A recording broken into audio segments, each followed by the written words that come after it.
6 o'clock. Fire it up at 6 o'clock. They see what they lose. All right, let's rock. Kathy, if you want to start recording, we'll get this show on the road. Yep, I'm all set. Go ahead. Cool. Evening, everybody. Like to call to order the Economic Development Committee meeting this fine Wednesday, October 14th, 2020 at about 6 p.m. I don't believe we have any introductions at hand. Everyone knows everyone here, I take. Yes, we're good.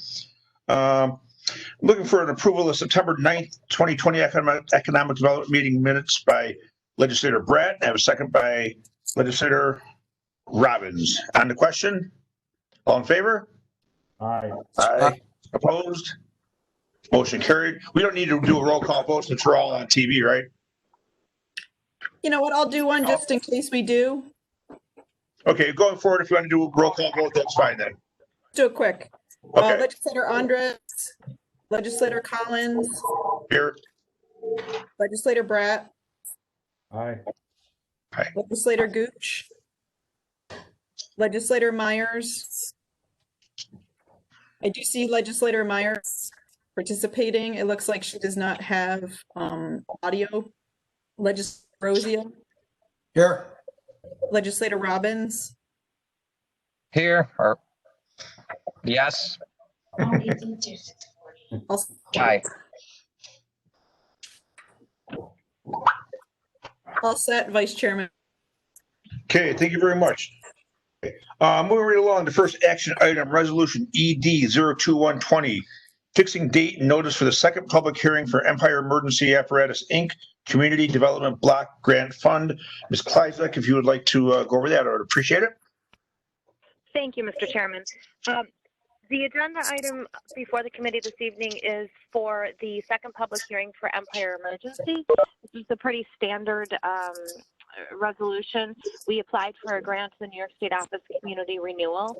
As part of the grant process, towards the end of the grant, they require us to hold a public hearing in order to close that out, and that's simply all this is just this committee authorizing us to have a public hearing so we can close the grant out.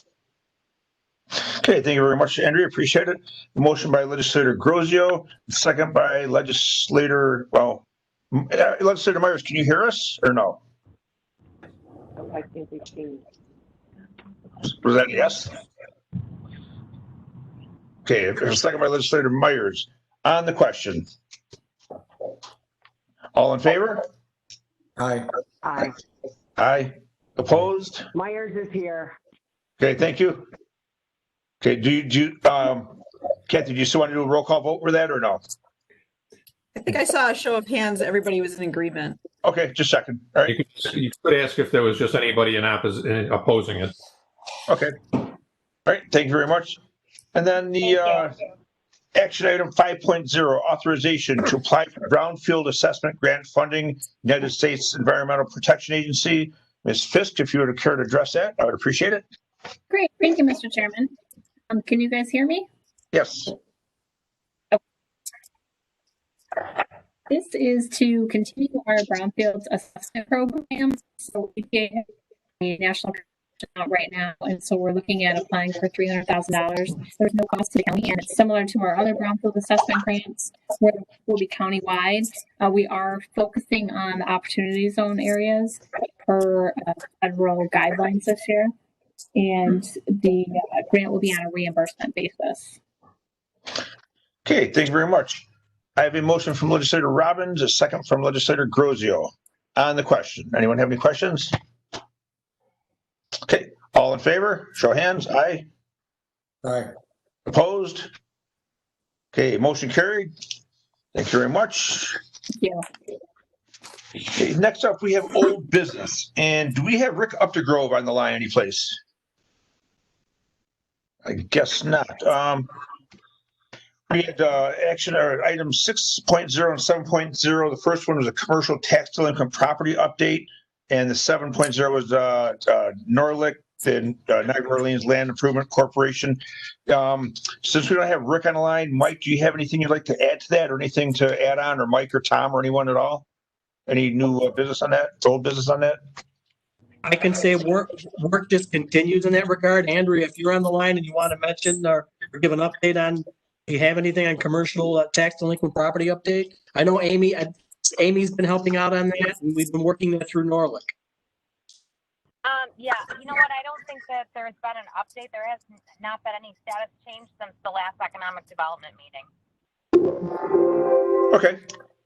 Started checking that. All right, then, if there's nothing to add to that, since Rick's not here, this seems to go a little bit quicker, I noticed. Sorry. Don't tell me I said that. Somebody said that he popped on. Yes.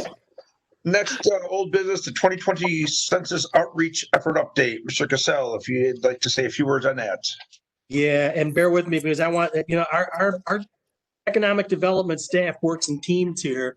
And there are a number of teams throughout the year, teams that do site development, marketing, website, 2020 census.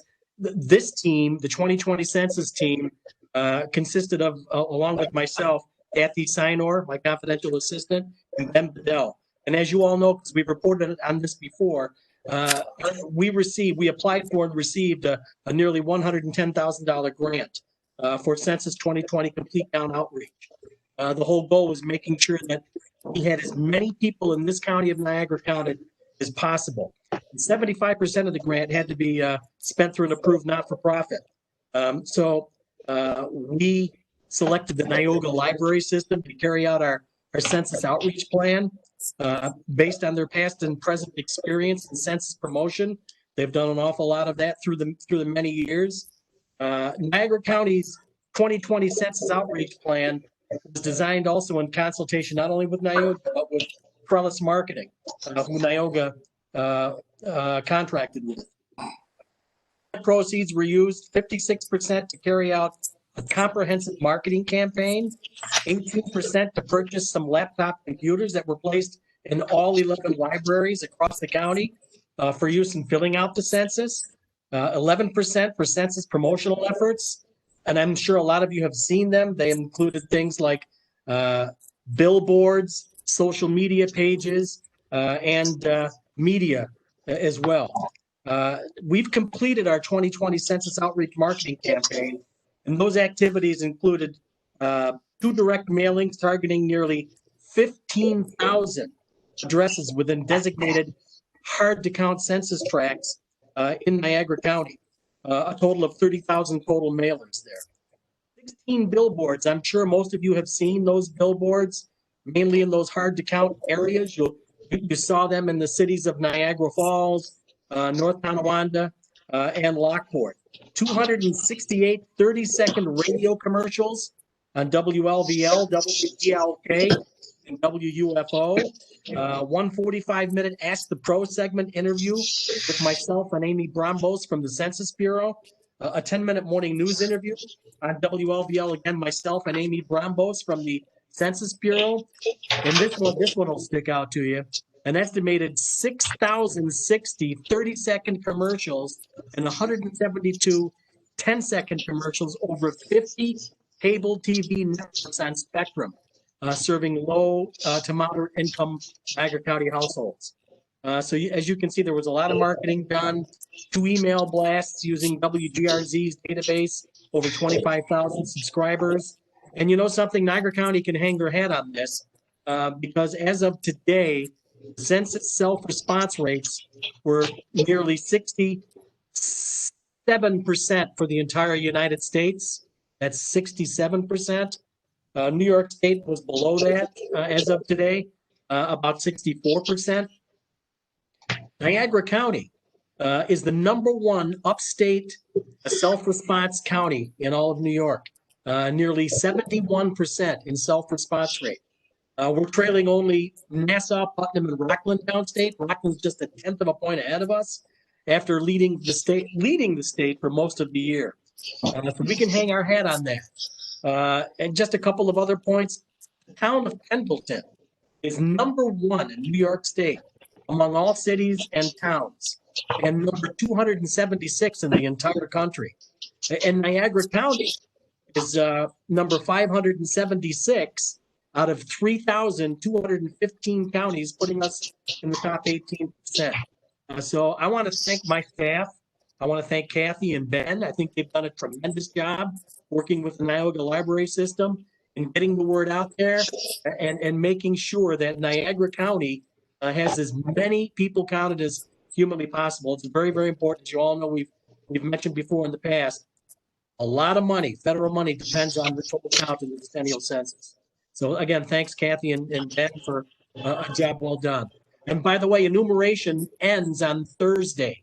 The U.S. Supreme Court came out with a ruling yesterday that blocked the Census Bureau from continuing through the end of this month. So the word has come out that enumeration stops as of midnight tomorrow. So we've got ourselves in a pretty good position. And again, thanks to my staff.